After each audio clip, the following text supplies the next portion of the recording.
Pozor, tady bunkr. Já vás vítám, dámy a pánové, u dalšího videa.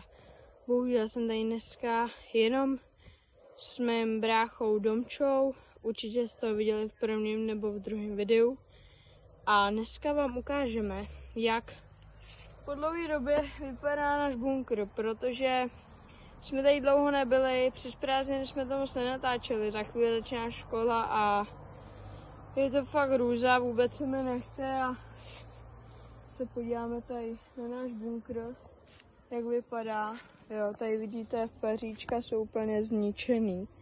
Jo, je to tu celkově celý zničený, no, protože ono teď v tomhle období hodně pršelo.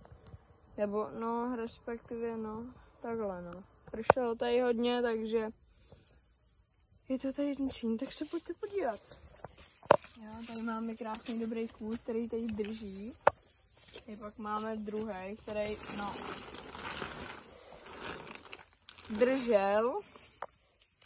No a takhle to vypadá, no, je to celý zničený, ale jakože, když se podíváte na mě, na ten kůl, jo, tak je to hodně vysoko.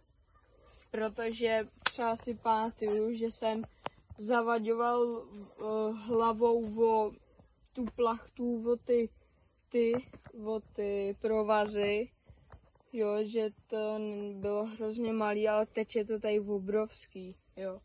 A sami, když se tady podíváte, tak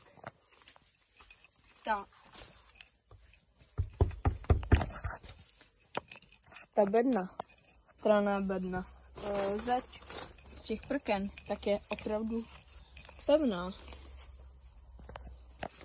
Jo, takže tak.